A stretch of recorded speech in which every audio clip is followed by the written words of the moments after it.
নমস্কার বন্ধুরা, food divine বাংলাতে তোমাদের সকলকে অনেক অনেক স্বাগত জানিয়ে আজকের রেসিপিটা আমি শুরু করছি। আজকে আমি তোমাদের সাথে একদম নতুনভাবে খুবই টেস্টি একটা পটলের রেসিপি শেয়ার করব।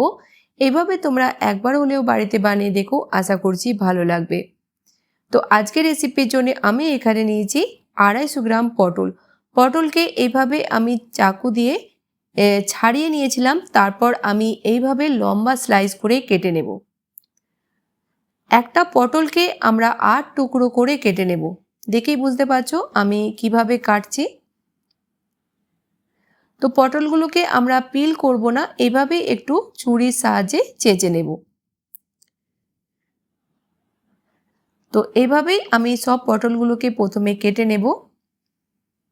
পটল তোমরা তোমাদের প্রয়োজন মতো কম বেশি করে নিও। কড়াইতে নিয়ে নেব আমরা 3 চামচ তেল। তেল গরম হয়ে গেলে আমরা দিয়ে দেব পটল। গ্যাসের ফ্লেমটা মিডিয়াম করে আমরা পটলকে ভেজে নেব 3-4 মিনিটের জন্য, যতক্ষণ না পটলের কালার চেঞ্জ হচ্ছে। বন্ধুরা, আজকের রেসিপিটা তোমরা কোন গ্রাম থেকে বা কোন শহর থেকে দেখছো আমাকে কমেন্ট বক্সে অবশ্যই বলো। 3-4 মিনিট পর যখন পটল ভাজা হয়ে যাবে আমরা তুলে নেব। আরও কিছুটা আমি তেল দিয়ে দিলাম কড়াইতে। দিয়ে দেব এখানে 1 চামচ গোটা জিরে আর দেব হাফ চামচ হিং। জিরা যখন আমাদের ভাজা হয়ে যাবে দিয়ে দেব 2টো মিডিয়াম সাইজের পেঁয়াজকে ছোট ছোট টুকরো করে কেটে। গ্যাসের ফ্লেমটা আমরা মিডিয়াম করে পেঁয়াজকে ভেজে নেব যতক্ষণ না পেঁয়াজের কালার ভালোভাবে চেঞ্জ হচ্ছে।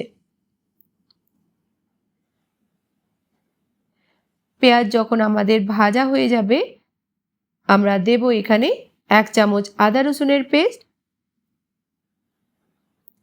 1 মিনিটের জন্য একটু ভেজে নেব। আদা রসুন ভাজা হয়ে গেছে, দেব এখানে ড্রাই মশলা। হাফ চামচ হলুদ গুঁড়ো, 1 চামচ Kashmiri red chilli powder, half চামচ ধনিয়া পাউডার, হাফ চামচ জিরা পাউডার, লবণ দেব স্বাদ মতো,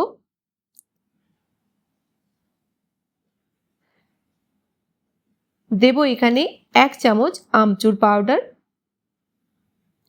অল্প একটু জল দিয়ে ভালো করে মশলাটাকে 2 মিনিট ভেজে নেব।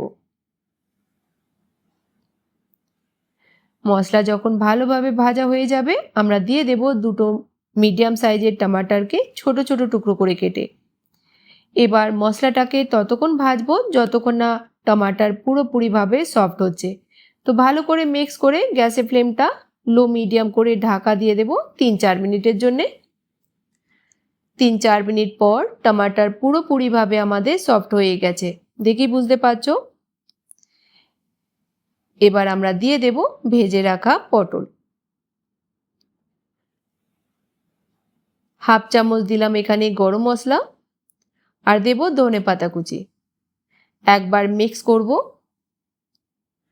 আর গ্যাসের ফ্লেমটা একদম লো করে দিয়ে ঢাকা দিয়ে দেব 5-6 মিনিটের জন্য, যতক্ষণ না পটল আমাদের পুরোপুরিভাবে সফট হচ্ছে।